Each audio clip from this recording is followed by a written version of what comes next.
नमस्कार दोस्तों, supreme court का आज अहम फैसला हुआ। फैसला ये कि कृषि कानूनों को सस्पेंड किया गया, लेकिन दूसरा अहम फैसला कि 4 सदस्यों की एक कमेटी बना दी गई।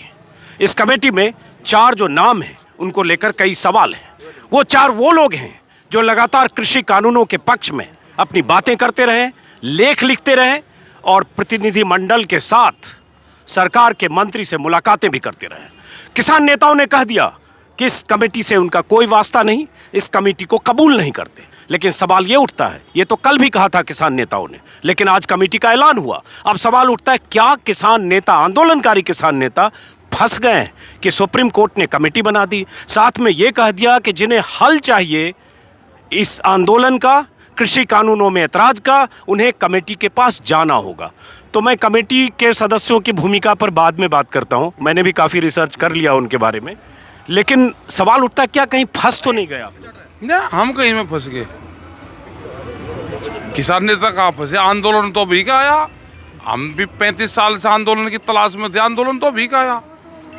आंदोलन जब होता है जब किसान साथ देता है पूर्ण रूप से। किसान ने 32 साल पहले साथ दिया और किसान नाम की बार साथ दिया।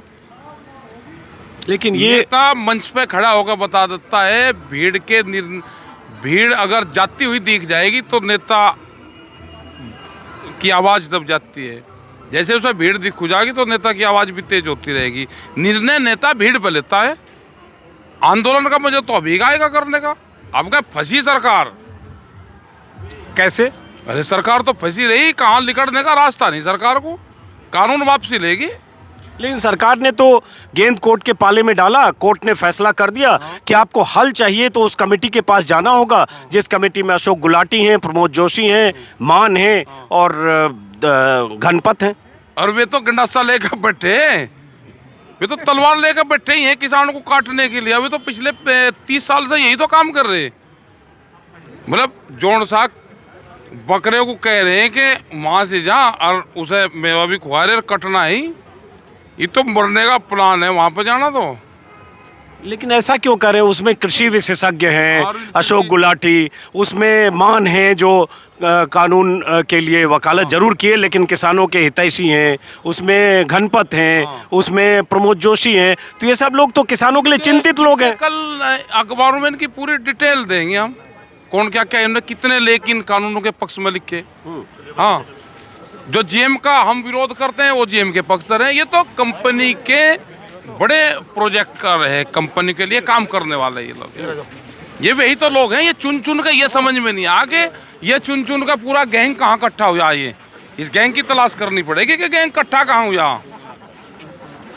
आज एक किसान नेता का एक बाइट देख रहा था किसी चैनल पर। सुदर्शन फाकिर की शेर है 2 लाइन, जिसमें उन्होंने कहा कि मेरा कातिल ही मेरा मुंसिफ है, क्या मेरे हक में फैसला देगा। तो कहने का मतलब है कि जो कातिल है वही मुंसिफ है, क्या फैसला देगा। किसी नेता का बयान देख रहा था। तो क्या आपको इन कमेटी के सदस्यों पर ऐतराज है? उसमें 4-6 नए नाम जुड़ जाते, 3 नाम और जुड़ जाते, आपके कुछ लोग हो जाते तो कुछ बैलेंस होता। तो आपने खुद उसमें शामिल होने से भी इनकार किया या कमेटी को कबूल नहीं किया, तभी तो कमेटी बनी। हाँ, तो हम क्या कमेटी में जा रहे हैं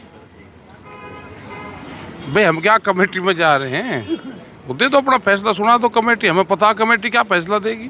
हम चले भी जाओ और हम ना भी जाओ, सरकार के पक्ष का फैसला आएगा। कानून के पक्ष नहीं पता है ना। अब आप टिक्कर पे बेर रखते देखे या जामुन के पेड़ पे आम लगते देखे, वो तो पेड़ जहीं का बुआगा, फल तो वही देगा ना। अगर किसी के इंक्वायरी करनी हो आपको, उसका व्यवहार अपने भाई के प्रति कैसा है, आप उससे उसका पूरा आइडेंटिटी वेरिफिकेशन उसकी कर सकते हो। इनकी जो पिछले 30 साल की जो इनकी कार्यशैली है, आप उसको डाटा उठा कर देख लो तो वही तो काम करेंगे। अब ये दूसरे पार्ट थोड़ा पढ़ लेंगे। तो इनमें से किसी को जानते हैं, मान को या घनपत को? इनका कहीं को जानू तो क्या जानते हैं उनके बारे में? वो तो जो मान है वो कृषि मंत्री से भी मिले थे। उन्होंने कहा ये कानून कितना फायदेमंद है। हाँ, वही तो कमेटी में इसलिए तो रखा गया। हाँ। भाई जो भूपेंद्र सिंह मान हैं, वो उन्होंने एक संगठन बना रखा है, उसके वो अध्यक्ष है। शरद जोशी के साथी थे, शेतकारी संगठन के। एक आदमी में शेतकारी संगठन का भी है, ठीक है। तो ये तो मल्टीनेशनल कंपनियों के पूर्ण रूप से काम करते हैं उनके लिए, ये तो पिछले 30 साल से काम कर रहे हैं। और दूसरे अशोक गुलाटी हैं जो कई लेख लिख चुके, एक और प्रमोद जोशी हैं वो भी कई लेख लिख चुके। ये वो लोग हैं जो लगातार लेख लिखकर बोलकर सरकार के साथ प्रतिनिधि मंडल में कृषि मंत्री से मिल चुके। उनका जिक्र राकेश टिकैत साहब कर रहे हैं। लेकिन सवाल ये है कि सुप्रीम कोर्ट ने कहा कि कमेटी हम बनाएंगे, कमेटी बनाने से हमें कोई रोक नहीं सकता, साथ में हम कि जिसको हल चाहिए उसको कमेटी के पास जाना होगा। तो अब तक आप सरकार से लड़ते रहे, अब सुप्रीम कोर्ट सामने है, सुप्रीम कोर्ट ने कमेटी बना दी। मेरा फिर सवाल है कि अब उपाय क्या है आपके पास? आंदोलन है उपाय, आंदोलन हम कर रहे। तो आंदोलन 48 दिन किए, 9 मीटिंग हुई, अब मीटिंग के बाद अब 10वीं मीटिंग 15 को है। लगता है 15 को मीटिंग है या क्या, उसके बारे में जानकारी है? मीटिंग अभी तो है, वे कैंसिल करेंगे तो नहीं होगी। अब मीटिंग में हो गया क्या? जब 4 लोगों की कमेटी बन गई तो उस मीटिंग में ऐसे भी कुछ नहीं होना है या होना है? अब पता नहीं क्या होगा। हमने वोट सरकार को दे रखी, कानून सरकार ने बनाए, हम कोर्ट में गए नहीं। तो ये जो उलझाने वाला जो मामला है, इसमें से निकलने का जो जाल है, इसमें से निकलने का प्लान बनाएंगे। कैसे निकलेंगे? कैसे, वही तो बताइए। प्लान बना रहे इसमें से। तो राकेश टिकैत जी, आपको लगता नहीं कि जब तक सरकार से आप लड़ रहे थे तब तक कहा जाता है चलिए लोकतंत्र में आपका अधिकार है, आप सरकार के फैसलों की मुखालफत करिए, लेकिन कानून संविधान के तहत या देश की जो लोकतांत्रिक संवैधानिक व्यवस्था है उसमें सुप्रीम कोर्ट का एक अलग स्थान है और माना जाता है कि सुप्रीम कोर्ट देश के संविधान कानून का कस्टोडियन है। हाँ, उनको तो हम भगवान की तरह मानते हैं। कोर्ट को तो धन्यवाद करें कि उन्होंने कम से कम किसान की बात रखी। तो अगर सुप्रीम कोर्ट को भगवान की तरह मानते हैं तो भगवान ने फैसला दिया ना कि 4 कमेटी हम दे रहे हैं, 4 लोगों की कमेटी चाहिए। लोगों से ऐतराज है ना, कमेटी से थोड़ा ऐतराज है। जो कमेटी में लोग हैं उनसे ऐतराज है कि वे तो हमारे खिलाफ जाएंगे। हाँ, लेकिन टिकैत साहब, आपसे जब पूछा कि आप कमेटी के लिए नाम दीजिए या कमेटी के लिए सुप्रीम कोर्ट ने 17 दिसंबर की पहली मीटिंग में ही अपनी राय रुख व्यक्त किया था, आप लोगों ने कल प्रेस विज्ञप्ति जारी करके कह दिया कि कमेटी से लोग कोई लेना देना नहीं, हम कमेटी नहीं मानते, ना कमेटी में जाएंगे ना कमेटी की सुनेंगे। तो भाई सुप्रीम कोर्ट ने फैसला कर दिया ना, मैं बार बार ये पूछ रहा हूँ। धन्यवाद है, सुप्रीम कोर्ट का फैसला कर दिया। तो अब आंदोलन तो कर ही रहे हैं। हाँ, आंदोलन चलता रहेगा हमारा। आपको पता है सुप्रीम कोर्ट ने ये भी कहा, जब दिल्ली पुलिस ने एक अर्जी दाखिल की है कि 26 जनवरी को जिस ढंग से खबर है कि ट्रैक्टर्स के साथ आ सकते हैं उससे गणतंत्र दिवस की गरिमा पर चोट लगेगी, उसकी सुनवाई में भी सुप्रीम कोर्ट ने कहा है सोमवार को सुनवाई करेंगे और किसान चाहे। हाँ, जो सोमवार में सुनवाई होगी हमारे ट्रैक्टर उस पर चर्चा कर लेंगे, सुप्रीम कोर्ट का सम्मान रखेंगे। नहीं, सुप्रीम कोर्ट ने यह भी कहा कि आप चाहें तो रामलीला मैदान या कहीं जगह के लिए दिल्ली पुलिस से बात कर सकते हैं, शिफ्ट हो सकते हैं वहाँ। वो उनका जो फैसला आएगा सुप्रीम कोर्ट का, उस पर बात करेंगे हम, और दिल्ली पुलिस का होगा तो बात करेंगे। कहीं हो सकेगा दूसरी जगह परेड करने का वो रास्ता दे रहे हो, ट्रैक्टर परेड तो होगी ना, वो कहाँ होगी, वो सुप्रीम कोर्ट का निर्णय है, तो उनका सम्मान करेंगे हम, उनका कोर्ट का सम्मान कर रखेंगे। नहीं, आप ये सब बोलते तो हैं कि सम्मान करेंगे, लेकिन सम्मान कर कहाँ रहा है? तो सम्मान कर रहे हैं भाई। हमने ये कहा कि ट्रिपल के पे बंदूक का पहरा है, हमने अभी डबल के पे तो नहीं कहा। ये समझा नहीं, और ये अगर समझ जाएंगे तो भाई फिर राइडी कुछ नहीं रहेगी। थोड़ा समझाइए। किसान कैमरा और कलम पे बंदूक का पहरा है। अच्छा। ट्रिपल के पे बंदूक का पहरा, हमने डबल के पे तो कहा ही नहीं। डबल के क्या? अरे आगे ना कहो भाई, थोड़ा समझा दीजिए। नहीं, किसान कैमरा हालांकि सी से होता है, लेकिन चलिए कौ से मान लेते हैं उसको। कैसे है देसी भाषा में कहीं गए, कुछ नहीं है। हम जो सोमवार में जो सुप्रीम कोर्ट में होगा उस पर हम चर्चा करेंगे, और हमको रैली कहाँ करनी है, परेड, वो हम 15 तारीख में तय करेंगे अभी। अच्छा, ये बताइए टिकैत साहब कि अब तक जब तक सरकार से लड़ रहे थे या सरकार के फैसले के खिलाफ, उसके कानून के खिलाफ आप आंदोलन कर रहे हैं, तब तक ठीक है, लेकिन अब अगर सुप्रीम कोर्ट की भी नहीं मानेंगे तो आप तो मान रहे हैं ना। नहीं, सुप्रीम कोर्ट की मान रहे हैं हम तो। नहीं, मैं कह रहा हूँ कमेटी में न जानना, सुप्रीम कोर्ट का ना मानना हुआ, क्योंकि सुप्रीम कोर्ट ने कहा कि आपको हल चाहिए तो आपको कमेटी के पास जाना। लीगल हम बात करेंगे और कल जो लिखित में जो होगा क्या उसमें है लीगल ओपिनियन लेंगे, क्योंकि हमें तो लीगल कानून का नहीं पता, तो लीगल ओपिनियन लेंगे इसमें क्या हमको करना है तो हम कल बताएंगे। लेकिन मेरा सवाल उसमें ये था कि फिर लगेगा नहीं देश में बहुत सारे लोगों को, जो जनता को, कि भाई ये किसी की नहीं सुनते हैं, पहले सरकार की नहीं सुन रहे थे, अब सुप्रीम कोर्ट की भी नहीं सुनते। नहीं, तो सरकार ने ये तो नहीं कहा कोर्ट में कि अगर कोर्ट ये कहेगा कि ये कानून हम वापसी कर लेंगे तो हम कर लेंगे, ये तो नहीं कहा। सरकार स्पष्ट ये कह चुकी है कि हम कानून तो वापसी करेंगे नहीं, आप सुप्रीम कोर्ट चले जाओ। तो सरकार तो अपना डिसीजन देगी। हमारे तो आज भी लड़ाई, ये जो हमारा आंदोलन है ये आज भी सरकार के खिलाफ हमारा आंदोलन है, और सरकार से ही हम वापसी करवाएंगे, उसी को हमने वोट दी। लेकिन अब सरकार के पास है नहीं ना मामला, सब है, अब तो सुप्रीम कोर्ट ऑर्डिनेंस जाके कर सकते हैं, हाउस बुलाओ, ये ले ले होगा काम। लेकिन सरकार करेंगे। सरकार तो यही रास्ता शायद चाहती थी कि सुप्रीम कोर्ट में जाए। नरेंद्र तोमर बैठक में कह चुके साथ, पहले तय कर लिया था उन्होंने। तो जो सरकार चाहती थी उस तरह से सुप्रीम कोर्ट ने कुछ। और हम अगर भाई ये लगता है कि हमको गलत काम कर रहे हैं, हमें डंडे मारो, गोली चलाओ, हमको भगा दो इनसे। कैसे भगा देगी आप? यहाँ हजारों लोगों के साथ नहीं, उन्होंने प्लान तो ये बना रखा है ना कि 10,000 इसमें 1,000 लोग मारे जाएंगे। ये तो उनके पास में डाटा उन्होंने क्लियर कर लिया है सरकार ने। उसी के लिए वे हॉस्पिटल तैयार कर रहे हैं, उसी के लिए वे एम्बुलेंस और फोर्स का इंतजाम कर रहे हैं। ये मैं कल भी आपने कहा था, मैंने कल भी कहा कि ये थोड़ा अधिकारियों से बात हुई मेरी, अधिकारियों का नाम नहीं लेने चाहिए बस। क्या बात है? ये अधिकारियों की बात है कि इस आंदोलन में अगर फायरिंग होगी, अभी तो ये आदेश जाएंगे सुप्रीम कोर्ट से एक और, ये आदेश इस आंदोलन को हटवाने का जाएंगे। ठीक है जी, आदेश आएगा, किसान हटेगा नहीं, ये जबरदस्ती हटवाएंगे। तो उसमें इनका प्राण पूरा ये है कि इस आंदोलन में जब सुप्रीम कोर्ट के आदेश से लोग नहीं हटेंगे तो करीब करीब 1,000 लोग इस आंदोलन में मारे जाएंगे। तो इनका प्लान है पूर्ण रूप से। ये बताइए, इसका मतलब आप कह रहे हैं कि सुप्रीम कोर्ट का अगर सीधा आदेश हो जाए कि किसान इन जगहों को या दिल्ली की सीमाओं को खाली करें तो भी नहीं हटेंगे, आप ये कह रहे हैं? नहीं, मैं ये किसानों की बता रहा, इनका आगे का प्लान है कि किसान नहीं हटेंगे तो हमको फायरिंग करना पड़ेगा। तो उसमें करीब करीब पूरे आंदोलन को हटाने के लिए 1,000 लोग मारे जाएंगे इसमें, ये है। लेकिन मेरा सवाल ये था कि आप ये कह रहे हैं कि सुप्रीम कोर्ट आदेश भी देगा कि ये जगह खाली करिए और रामलीला मैदान या कहीं और बैठिए, तो आप कह रहे हैं किसान नहीं हटेंगे? और मैं ये नहीं कह रहा, ये सरकार कह रही है कि अगर किसान नहीं हटेगा तो अगर हमको हटाना पड़ा जबरदस्ती तो 1,000 के आसपास लोग मारे जा सकते हैं। अच्छा, मैं आपसे अब पूछ रहा हूँ, चूंकि आप किसान यूनियन के नेता है, सरकार क्या कह रही हटाइए, आप क्या कह रहे हैं कि सुप्रीम कोर्ट अगर कहेगा भी तो भी हम जहां बैठे हैं वहां बैठे रहेंगे? मैं तो नहीं कहा, पूछो क्या कह रहे हैं? मैं तो कहा उनका आन तो दो ना 17 तारीख उसमें मंडे में क्या आता है उनका। सब कुछ कह के भी आप कहते हैं? नहीं, हम कहते हैं, हम तो सुप्रीम कोर्ट का तो सम्मान करते हैं। हमें यहाँ भगवान और सुप्रीम कोर्ट का ही तो सहारा है, उसी के सहारा बैठे।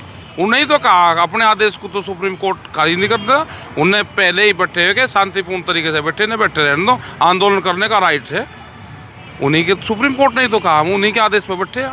नहीं, वो तो पहली बार कहा, वो आपको याद है 17 दिसंबर वाला? हाँ, तो वही। लेकिन आज क्या कहा 12 जनवरी, वो आप नहीं अमल कर रहे हैं? नहीं, तो कर रहे हैं हम। हमें कमेटी पे थोड़ा एतराज है, कमेटी के लोगों पे एतराज है। तो अब क्या उपाय है? अब तो लीगल वो देखेंगे इसमें क्या है, किताब खंगा लेंगे या इस हालात में क्या हो सकता है। थोड़ा दिल से बोलिए, कहीं लगता नहीं फंस गए? किसान कहाँ फंसा? किसान नहीं, नेता की बात करो। आंदोलन का मजा तो अभी का आया भाई, आंदोलन का मजा तो अभी का आया कि किसान साथ में है और सरकार से लड़ाई है, फैसले किसान के पक्ष में होंगे। फंस तो सरकार गई, सरकार कैसे निकलेगी इस जाल में? किसान ने फंसा ली सरकार को, वो कैसे निकलेगी वो ढूंढ रही रास्ता। नहीं, सरकार तो ऐसा सोच रही होगी कि हमने सुप्रीम कोर्ट के पाले में गेंद डाल दिया, अब सरकार मुक्त है, अब सुप्रीम कोर्ट वर्सेस किसान है। मुक्त है कि अपना काम करो, फिर वो क्या कर रही है यहाँ पर, अपना जाओ अपना काम करो, अपने प्रोग्राम करो, वो करो, अपना प्रोग्राम करो, फिर क्यों हमें तंग कर रही भाई? जाओ, मुक्त है सरकार। तो क्या होगा आगे, थोड़ा समझाइए। आगे ये होगा कि ये पुलिस से हटवाएंगे, लोग हटेंगे नहीं, लोग मारे जाएंगे, ये होगा। हो गया ना, आपने कह दिया कि लोग नहीं हटेंगे। हाँ, तो मैं वही तो बता रहा, मैं जो लोग हैं हटने के नहीं। तो ठीक है। अब ये बताइए, फिर बहुत सारे लोग कहेंगे कि बात ऐसे है कि आप सुप्रीम कोर्ट को कहते हैं भगवान हैं, तो लेकिन कहते हैं ना कि पंचों की बात सिर माथे, लेकिन खूंटा यहीं गड़ेगा। तो आप ऐसे नुकसान हो रहा, घाटे की खेती करके आ रहा है किसान। ये घाटे की खेती करके आ रहा है। एमएसपी पे कानून बनवाओ, 3 कानून रद्द होंगे। बिजली का अमेंडमेंट जो बिल है वो पता किस तरह का इनका, उसमें है कि अगर कोई 2 पशु पालेगा उसको कमर्शियल कनेक्शन लेना पड़ेगा। अगर किसी ने भैंस पाल ली, अगर भैंस भी आएगी तो 2 पशु हो गए, कमर्शियल कनेक्शन लेना पड़ेगा। या तो कटड़ू जो उसका लुआर हुआ उसको मारना पड़ेगा, और या कमर्शियल कनेक्शन लेना पड़ेगा। तो इस तरह के ये दिल्ली में बैठ के नहीं, ये नहीं पता कि जब भैंस भी आती है तो उसका 1 बच्चा भी होता है तो 2 हो गए, तो पुलिस तो कहेगी 2 हो गए, तो कमर्शियल कनेक्शन ले, नहीं तो इसे लुआरू को मार। तो इनके तो जो प्लान है, जो इनके प्लानर हैं वही तो इस कमेटी में शामिल हैं, वही तो हैं सारे। अच्छा, चूंकि कमेटी का आपने जिक्र किया, कमेटी के जो 3 सदस्य हैं, प्रमोद जोशी, अशोक गुलाटी, उनके लेख मैंने पढ़े, और जो तीसरे सदस्य हैं जो शेतकारी संगठन के घनपत, उनके भी बयान पढ़े।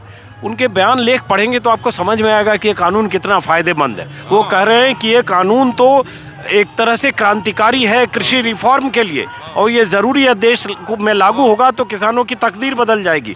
तो इसलिए ऐसे लोग कमेटी में आए हैं। तो इसीलिए तो ये कमेटी में आए, जो उनके 100% वफादार थे सरकार के, वही तो कमेटी में आए। लेकिन कमेटी तो सुप्रीम कोर्ट ने बनाई है। सुप्रीम कोर्ट के पास में लिस्ट थोड़ा थी, ये तो सरकार ने। तो वो अब आखिरी कर रहा हूँ कि वो जो कमेटी में 2-3 सदस्य हैं जो जितने लेख लिखे, उनके लेख जरा पढ़िए, हो सकता है आपको कम जानकारी हो, उनसे ज्ञान प्राप्ति हो जाएगी उनसे। वही करो। मैं तो 30 साल से उनसे तो ज्ञान प्राप्ति हो ही रही। हम तो पढ़ रहे शरद जोशी को 90 के से पढ़ रहे उस विचारधारा को, तो हम उसकी विचारधारा क्या थी, वही तो विचारधारा आई ना। शरद जोशी की विचारधारा ये थी कि जो बच्चा है भैंस का, ये मुजफ्फरनगर में एक मीटिंग हुई थी सुक्करताल में, और वहाँ से टिकैत साहब की उनकी नाराज़गी हुई थी, एक ही बात से नाराज़गी हुई थी, और वो 30 साल बाद में वही बात आई आज। उनने कहा था कि जो भैंस का बच्चा है वो दूध ज़्यादा पीता है, और उसका पूरा हिसाब किताब लगा कर बता था कि 1 साल में भैंस का बच्चा इतना दूध पी जाता है, इतने पैसे का दूध पी जाता है, और इसको नहीं पियाना चाहिए, इसको हटा देना चाहिए। तो टिकैत साहब ने कहा भाई तू अपना काम कर, जो भैंस के बच्चे का और बैल गाय के बछड़े के दूध का हिसाब रख रहा है, ये वही तो लोग हैं, उसी विचारधारा के लोग हैं ये। जो बछड़े के दूध का हिसाब रखता हो वो खेती किसानी की बात करते हैं। ये तो व्यापारी हैं, व्यापारी कंपनियों का ये समर्थन करते हैं सारे के सारे लोग। उसी विचारधारा के भूपेंद्र मान हैं, ये सारे एक ही तो हैं। भूपेंद्र मान भी जो सरकार से मिले कृषि मंत्री से, उस प्रतिनिधि मंडल में मुलाकात के बाद उनका भी बयान देख रहा हूँ हिंदू में, बाकी जगह, कि ये रिफॉर्म के लिए कितना ज़रूरी है। मैं कहता कुछ संशोधन कर दीजिए, बाकी रिफॉर्म है। जब गायें भी आती थी और अगर उसने बैल दे दिया तो बैल तो खेती करता था, बैल को हम ये चने का घास का उसका सारा हिसाब रखते हैं कि इतना खा गया, इतना नुकसान हो गया, तो ये वही तो हैं। और उसी दिन से फिर टिकैत साहब कभी शरद जोशी से नहीं मिले, एक ही बात से नहीं मिले कि जो आदमी, जो किसान लीडर बैल के बछड़े का दूध का हिसाब रखता हो कि कितने का ये दूध पी गया, वो किसान नहीं हो सकता, वो व्यापारी तो हो सके।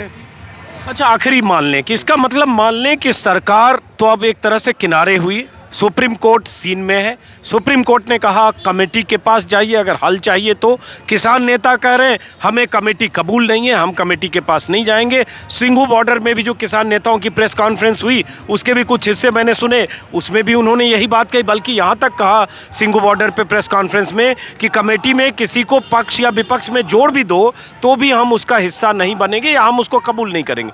तो मान लें कि डेडलॉक हो गया अब। हाँ, डेडलॉक होगा। तो ये डेडलॉक कब खुलेगा अब कोई पता नहीं। अब क्या पता, जब सरकार चाहेगी फिर खुलेगा। आखिरी सवाल कि आप दिन में कभी हरे रंग में दिखते हैं और ये जो किसान यूनियन का है वो हरा रंग है, और आजकल आप थोड़ा रात को सर ये केसरिया पे बीजेपी का कब्जा नहीं होने देना। ये केसरिया जो ये रंग पे कब्जा करना चाहती है कि केसरिया बीजेपी का है, केसरिया समाज का है। क्या गुरु नानक देव, क्या स्वामी महर्षि दयानंद विरजानंद शास्त्री, क्या संत महात्मा जो केसरिया आज से ये 100 साल पहले पहनते थे, बीजेपी के सदस्य थे।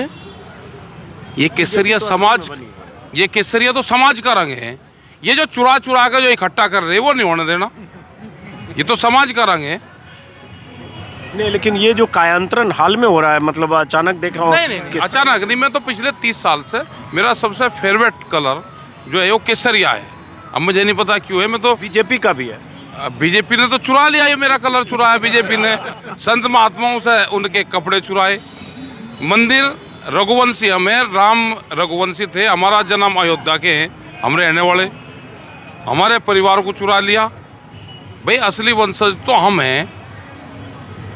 राम मंदिर को चुराया, महात्माओं से कपड़े चुराए, रंग चुराया। अब अगर कोई कह रहे हैं कि कह लेगा ये बीजेपी का, ये बीजेपी का नहीं, ये समाज का है। जो समाज में लोग काम करते थे, ये तो उनका कलर था। अच्छा, ये बताइए, आपको पता होगा कि मनोहर लाल खट्टर सरकार ने गुरनाम सिंह चढ़ूनी, जो आप लोगों के किसान नेता हैं आप लोगों की तरह, उनके खिलाफ और सैकड़ों लोगों के खिलाफ, एक आंकड़ा है लगभग 700 लोगों के खिलाफ FIR दर्ज किया, क्योंकि वहाँ तोड़फोड़, मंच तोड़ना, हेलीपैड खोदना है। अभी जब ये सब करेंगे तो फिर सैकड़ों हजारों लोग के खिलाफ मुकदमेबाजी होगी, जेल भी जाएंगे। भाई जब देश आज़ाद हुआ तो बहुत लोगों को फांसी आई, 90 वर्ष लगे थे उसमें। तो ये तो आंदोलन है। आंदोलन में कोई जिसका हेलीपैड खुदागा या मूवमेंट चल रहे हैं, यहाँ पे भी वो चल रहे हैं, कभी लाडू पटे। आंदोलन में तो मुकदमे ही होते हैं। और किसी पे आंदोलन में मुकदमे ना हो तो फिर इसका मतलब वो आंदोलन नहीं कर रहा। ठीक, मुकदमे तो होने चाहिए। तो आप तैयार हैं कि मुकदमा हो, जेल हो, कुछ भी हो? प्रॉपर्टियाँ भी सीज होगी, हमारी भी हो रही चीज़, और भी होगी। हमने भी लिख के दे रखा है कि मेरी चल अचल संपत्ति से 11 करोड़ की एक रिकवरी थी। मैं एक आंदोलन कर रहा था, उसमें उन्होंने कहा कि 11 करोड़ का नुकसान हुआ। मैं लिख के दिया, चल अचल संपत्ति से 11 करोड़ रुपया ले लिया जाए, मेरा पंडा छोड़ दो। दो चीज़ होगी, या तो मान और लालच, दोनों बराबर बराबर नहीं चलने की। आंदोलन करना होगा तो संघर्ष मिलेगा, सम्मान मिलेगा। अगर उसके साथ में बिजनेस और वो जोड़ दोगे तो उसका नुकसान होगा। दोनों चीज़ साथ नहीं चले, या तो आप बिजनेस कर लो या आंदोलन कर लो। तो आंदोलन तो अभी के दोबारा आंदोलन हुआ, 32 साल से तलाश थी इस आंदोलन की, ये मिल गया। सरकार को छोड़ के नहीं जाना, सरकार को पूरा करेंगे, टाइट करेंगे। अभी कहाँ से टाइट होगी और सरकार करेंगे। मजा तो उसी में ही है ना, तगड़े के साथ में लड़ाई लड़ा है, उसी से ही मजा आता है। तो आपको में लड़ाई का क्या फायदा? आंदोलन में मजा आ रहा है? मतलब अब मजा आ रहा है आंदोलन में। पूरा यूथ आगा निकल के, घर वालों को सोता छोड़ कर ट्रैक्टर में स्टार्ट नहीं करता, ट्रैक्टर को सड़क पे दिखा के जावे स्टार्ट करके भाग गया दिल्ली। लेकिन ये बात है, हजारों लोग बैठे हैं, लेकिन इसी में टिकैत साहब 60 से ज़्यादा किसानों की मौत भी हो गई। ये तो सरकार की जिम्मेदारी है। जब इतिहास लिखा जाएगा, जब दिल्ली में एंट्री पॉइंट पर लिखा जाएगा कि ये आंदोलन हुआ, इस टाइम से इस टाइम हुआ, किसका कार्यकाल था, इतिहासों में दर्ज होगा ना। ये तो चलिए, शुक्रिया टिकैत साहब आपका। राकेश टिकैत को आपने सुना, और देखिए धक्का मुक्की। और मैं राकेश टिकैत से अक्सर बात इसलिए करता हूं क्योंकि गाजीपुर बॉर्डर पर वही एक किसान नेता हैं जो होते हैं और उनके यहाँ समर्थक। और आज उनसे बात करना अहम इसलिए भी था क्योंकि सुप्रीम कोर्ट का फैसला कमेटी बनाने का, और उस कमेटी में 4 ऐसे नाम, और उस कमेटी को कबूल न करने का ऐलान। अब क्या होगा, आंदोलन क्या रूप लेगा, 26 जनवरी तक क्या होगा, सुप्रीम कोर्ट में अगली सुनवाई में क्या होगा, क्या सुप्रीम कोर्ट इन्हें आंदोलन स्थल बदलने को कह सकता है, दिल्ली पुलिस की अर्जी पर सुप्रीम कोर्ट का क्या रुख होगा, आने वाला वक्त बताएगा। फिलहाल इस वीडियो को खत्म करते हैं दोस्तों, फिर मुलाकात होगी किसी और वीडियो में। नमस्कार।